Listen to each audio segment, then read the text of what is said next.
Upon return from Somalia to Switzerland in late September 1992, Hepburn began suffering from abdominal pains. She went to specialists and received inconclusive results, so she decided to have herself examined while on a trip to Los Angeles in October.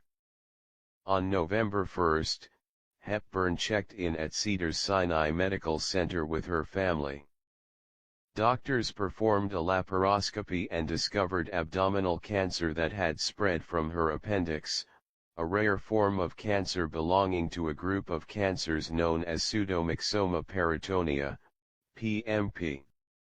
Having grown slowly over several years, the cancer had metastasized, not as a tumor, but as a thin coating over her small intestine. After surgery, the doctors put Hepburn through 5-fluorouracil leucovorin chemotherapy.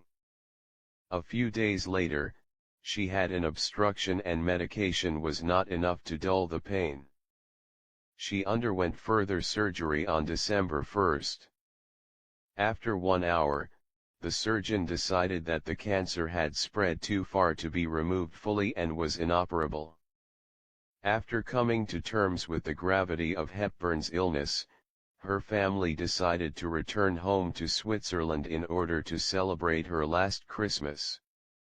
Because Hepburn was still recovering from surgery, she was unable to fly on commercial aircraft. Hubert de Givenchy offered to help and arranged for Rachel Lambert Bunny Mellon to send her private Gulfstream jet, filled with flowers, to take Hepburn from Los Angeles to Geneva. She spent her last days in hospice care at her home in Tolochenaz, Vaud, Switzerland, and occasionally was well enough to take walks in her garden, but gradually became more confined to bed rest as she grew weaker.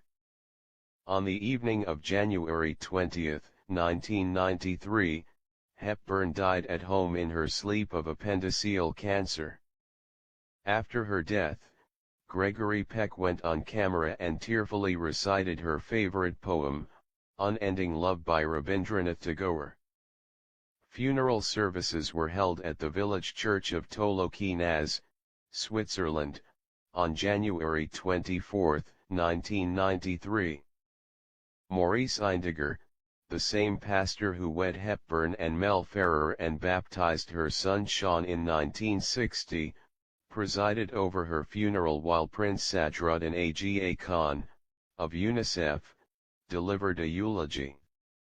Many family members and friends attended the funeral, including her sons, partner Robert Wolders, brother Ian Quarles van Uford, ex-husbands Andrea Diddy and Mel Ferrer, Hubert de Givenchy, executives of UNICEF, and fellow actors Elaine Delon and Roger Moore.